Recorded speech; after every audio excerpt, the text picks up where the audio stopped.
हरीश की एक पत्नी थी जो बहुत बोलती थी और वह उसके ज्यादा बोलने से बहुत परेशान था। हरीश को पता चला कि जंगल में एक महात्मा आए हुए हैं। वह अपनी पत्नी को उनके पास लेकर जाता है और कहता है कि मुनिवर कृपा करके आप इसे समझाइए, यह बहुत बोलती है। मेरे मना करने के बाद भी इसका दिन भर इसका मुंह चलता ही रहता है। मैं इसे कितना समझाता हूँ कि कम बलाकर चुप रहना सीख, लेकिन नहीं, और हर बार इसकी वजह से लड़-ढाई होती है। महात्मा मुस्कुराए और बोले, मैं तुम्हें इस बात को एक कहानी की मदद से समझाता हूँ। मेरा गुरु का एक शिष्य था जो बहुत बोलता था। वह हर समय इधर उधर की बातें करता था और कभी शांत नहीं रहता था। जब वह दान लेने के लिए जाता तो हर घर से एक नई कहानी लेकर आता और आश्रम के दूसरे शिष्यों को सुनाता, और एक शिष्य की दूसरे से बुराई करता, चुगली करता और दूसरों के सामने अच्छा बनने का प्रयास करता और खुद के मुंह से ही खुद की तारीफ करता रहता। और हम हमेशा खुद को गुरु के सामने सबसे बुद्धिमान और उत्तम साबित करने का प्रयास करता। वह खुद को सभी शिष्यों से अलग और श्रेष्ठ मानता था। उसका कहना था कि मैं एक अमीर घर का बालक, अगर मैं चाहता तो एक आरामदायक और सुविधाओं से भरा जीवन जी सकता, लेकिन मैं वह सब छोड़ कर यहाँ आ गया क्योंकि मुझे खोज करना, खुद को जानना है, जीवन को जानना है। एक दिन गुरु ने आश्रम के सभी शिष्यों को बुलाकर कहा, आप सभी को अगले 1 महीने के लिए कोई न कोई संकल्प लेना होगा। इससे आपकी संकल्प शक्ति मजबूत होगी और आप में आत्मशक्ति का संचार होगा। आप सभी अपने सामर्थ्य के अनुसार कोई भी संकल्प ले सकते हैं, और यदि 1 महीने से पूर्व आप में से जिसका भी संकल्प टूट जाएगा तो वह अपनी पुरानी दिनचर्या में वापस आ सकता है। सभी शिष्यों ने अपनी शक्ति के अनुसार संकल्प लिए और गुरु को अपने अपने संकल्प के बारे में बताकर वहां से चले गए। लेकिन वह शिष्य जो खुद को सबसे अलग दिखाना चाहता था, वह सीधे गुरु की कुटिया में पहुंच गया और बोला, मैं कोई छोटा मोटा संकल्प नहीं लेना चाहता, बल्कि खुद की ही जैसे एक और महान संकल्प लेना चाहता हूँ। कृपया आप ही बताएं, मुझे क्या संकल्प लेना चाहिए। उसकी यह बात सुनकर गुरु मुस्कुराए बोले, क्या तुम मेरे द्वारा दिए गए संकल्प को पूरा कर पाओगे? क्या तुम्हारे लिए उसे पूरा करना संभव होगा? शायद नहीं, वह तुम्हारे लिए संभव नहीं। तुम उसे पूरा नहीं कर पाओगे, इसीलिए तुम खुद ही कोई सन ढूंढो। शिष्य ने कहा, नहीं गुरुदेव, आप जो भी संकल्प मुझे देंगे मैं जरूर उसे पूरा करूं। गुरु ने कहा, ठीक है, तो तुम अगले 1 महीने तक चुप रहो, मुंह से एक शब्द भी नहीं निकालो, यही है तुम्हारा संकल्प। शिष्य ने कहा, गुरुदेव, यह भी कोई संकल्प है? यह तो बहुत ही आसान है। आप कोई संकल्प दीजिए जो मेरी योग्यता के बराबर हो। गुरु ने कहा, पहले तो तुम इस संकल्प को तो पूरा करके दिखाओ। शिष्य ने गुरु की बात मान ली और वह उसी समय चुप हो गया और पलटकर कुटिया से बाहर चला गया। उसे चुप रहना बहुत आसान लग रहा था। उसने एक दिन तो जैसे तैसे चुप रहकर काट लिया, लेकिन दूसरे दिन से उसके मन में ना बोलने का बोझ बढ़ने लगा, और तीसरे दिन उसे भारीपन महसूस होने लगा, और चौथे दिन उसके अंदर एक अजीब सी बेचैनी होने लगी, क्योंकि आसपास आश्रम के सभी शिष्य एक दूसरे से बातें कर रहे थे। वह भी अपना पक्ष उनके सामने रखना चाहता था, उनकी बोलती बंद कर देना चाहता था, लेकिन उसका संकल्प उसके आ रहा था, इसीलिए वह पूरे दिन सिर्फ और आंखें बनाता। इसी तरीके से कुछ दिन और बीते और वह शिष्य बीमार पड़ गया। उसका सिर फटा जा रहा, उसका खाने पीने तक का मन नहीं था, वह सिर्फ बोलना चाहता था। वह गुरु के पास गया और उनके सामने बैठकर लिखकर उन्हें बताया, गुरुदेव, मैं बोलना चाहता हूँ, बिना बोले मुझे सांस नहीं आ रही है, मेरा दम घुटता जा रहा है, मैं अंदर ही अंदर पागल हुआ जा रहा हूँ, मैं क्या करूँ? संकल्प तोड़ा दूं? क्या? यह पढ़कर गुरु मुस्कुराए और बोले, मैं संकल्प बने के लिए नहीं होते, लेकिन जो अपने संकल्प को पूरा कर लेता है वह अपनी आंतरिक शक्ति को बढ़ाता है, और जो अपनी आंतरिक शक्ति को बढ़ा लेता है वह समाज और जागृति की राह पर आगे बढ़ जाता है। संकल्प का लेना भी तुम्हारे हाथ में था और इसे तोड़ना भी तुम्हारे हाथ में है। तुम्हारे बहुत से भाई अपने संकल्प को डकर अपनी पुरानी दिनचर्या पर वापस आ चुके हैं। अगर तुमसे नहीं हो पा रहा तो तुम भी संकल्प रखकर अपनी पुरानी दिनचर्या पर वापस जा सकते हो। लेकिन याद रहे, अगर आज तुम इस छोटे से संकल्प को नहीं संभाल पा रहे तो तुम अपनी बाकी की पूरी जिंदगी को कैसे संभाल सकोगे? बाकी फैसला पूरी तरह से तुम्हारे हाथों में है गुरु। कि यह बात उस शिष्य के दिल में चोट कर गए। वह बिना कुछ बोले वहां से वापस चला गया और खुद को अपनी कुटिया में बंद कर वह केवल अपने जरूरी कामों के लिए ही कुटिया से बाहर निकलता, बाकी सारे समय कुटिया के अंदर ही बैठा रहा।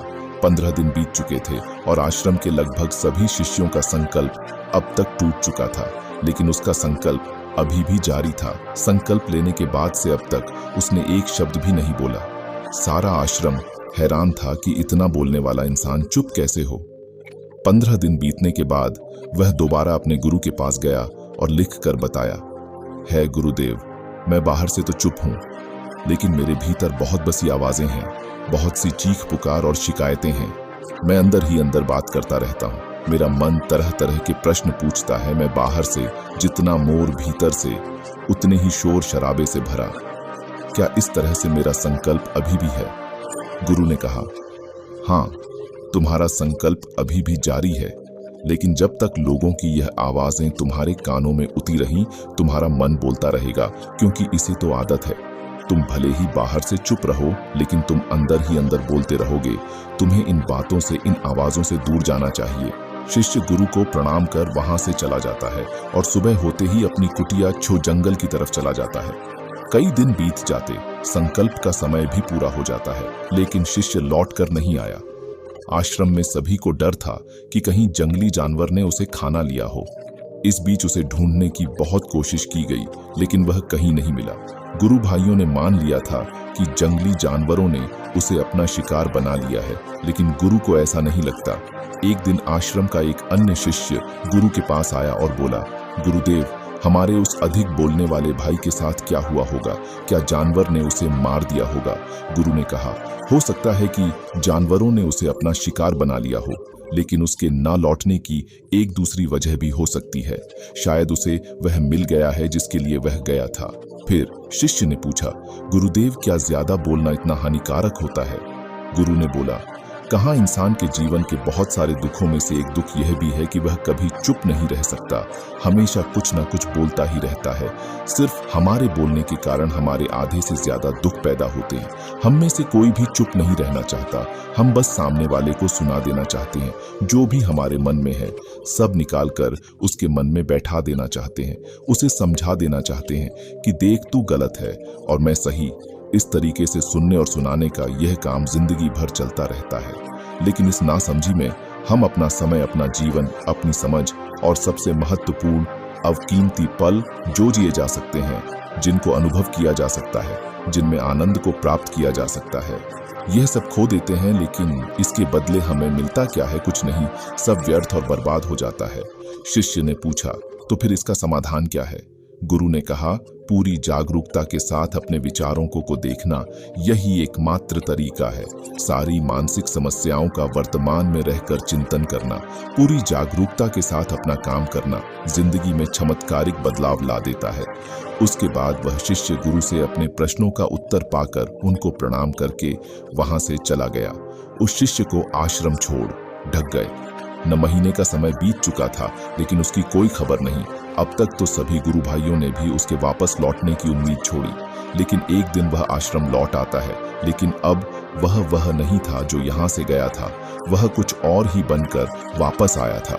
उसके अंदर एक गजब का बदलाव महसूस किया जा सकता था। उसके चेहरे पर एक गजब का ठहराव और आंखों में बनी शांति थी। आश्रम में आते ही सभी गुरु भाइयों ने उसे चारों तरफ से घेर लिया और बातें करने लग गए। वह भी अपने गुरु भाइयों से बातें करने लगा। उससे बात करने वाले सभी ने यह अनुभव किया कि अब वह पहले जैसा उतावला और बातूनी नहीं रह गया था। उसके मुंह से एक एक शब्द बहुत ही सुलझे हुए और मधुरता के साथ निकल रहे थे। थोड़ी देर तक गुरु भाइयों से बात करने के बाद वह सीधा गुरु की तरफ चला गया। उसने गुरु के चरण छुए और कहा, गुरुदेव, क्या मैं अब भी मौन हूँ? क्या अब भी मेरा संकल्प जारी है?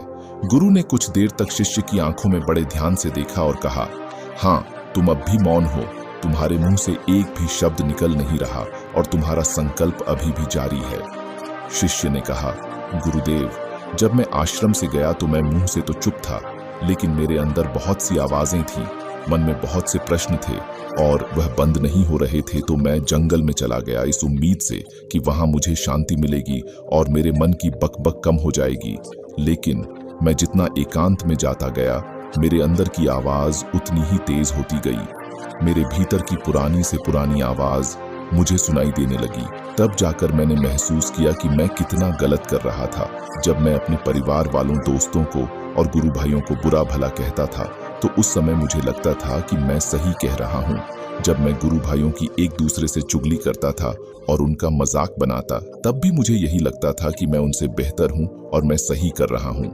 लेकिन उस दिन मैंने पहली बार महसूस किया कि मैं कितना गलत बोलता था। काफी दिनों तक यह आवाजें, ये शिकायतें मेरे अंदर चलती रहीं, लेकिन धीरे धीरे करके एक दिन यह सारी आवाजें मेरे अंदर से समाप्त हो गई। अब मैं भीतर से भी मौन हो गया। उस घने जंगल में बाहर से कोई बोलने वाला था नहीं और भीतर कोई आवाज बची ही नहीं थी। और मैं उस दिन पहली बार मौन का सही अर्थ समझा। मेरे चारों तरफ बहुत शांति थी। हालांकि अभी भी कुछ आवाजें आ रही थीं जो पहले भी आती थीं, लेकिन मैं उन्हें सुन नहीं पाता था। बब वह सभी आवाजें मुझे स्पष्ट रूप से सुनाई दे रही थीं। हवा के चलने की आवाज, चिड़ियों के चहक की आवाज और पानी के बहने की आवाज। यह सभी आवाजें मैंने पहली बार पूरे होश पूर्वक सुनी। अपने चारों तरफ इतनी शांति मैंने पहले कभी महसूस नहीं की थी। तो इस शांति को भंग करने के लिए मैंने पहली बार अपने मुंह से कोई शब्द निकाला। मैं चिल्लाया, हे ईश्वर, यह कैसी शांति है? सभी कुछ इतना शांत क्यों है? ऐसा क्या हो गया? लेकिन मेरे चिल्लाने के बाद भी शांति भंग नहीं हुई। सब कुछ पहले जितना ही शांत था, बाहर भी और भीतर भी। हे गुरुदेव, मैंने अपने गुरु भाइयों से बात की, मैंने आपसे बात की। मैं बोल रहा हूँ, मैं चल रहा हूँ, मैं सब कुछ देख रहा हूँ, लेकिन मैं अपने भीतर एकदम एकांत में हूँ, मौन में हूँ। भीड़ में होता हूँ तब भी भीतर से अकेला एकांत में होता हूँ। जब मैं खुद में भी शोर करना चाहता हूँ तब भी एकांत में ही होता हूँ। अब सब दिखाई पड़ने लगा है, सब सुनाई पड़ने लगा है। गुरु ने कहा, जब तक हम बाहर की तरफ बोलते रहेंगे भीतर अशांति ही रहेगी, लेकिन जिस दिन हम भीतर की तरफ मुड़ जाएंगे तब हमारे मुंह से कुछ भी निकलेगा, हम शांत ही रहेंगे। दुनिया में जितनी भी बुराइयां हैं, ज्यादातर हमारे बोलने से ही उत्पन्न होती है, क्योंकि हम चुप रहना नहीं चाहते। हम जितनी जरूरत है उससे कहीं ज्यादा बोलते हैं। हम सामने वाले को सुनना नहीं चाहते, बल्कि उसकी बोलती बंद कर देना चाहते हैं। उसे समझा देना चाहते हैं कि मैं कौन हूँ, मैं क्या कर सकता हूँ, और यही हमारी जिंदगी का मकसद बनकर रह जाता है। हमारी सारी ऊर्जा व्यर्थ के बोलने में बर्बाद होती रहती है। ऐसे ही समाज में लोगों का जीवन दुखों से भर जाता है, जो हमेशा एक दूसरे को सुनाने में लगे रहते हैं। कभी एक दूसरे को सुनना नहीं चाहते, समझना नहीं चाहते, और चुप रहना तो उन्होंने कभी सीखा ही नहीं, क्योंकि चुप रहना उन्हें छोटा महसूस करवाता है।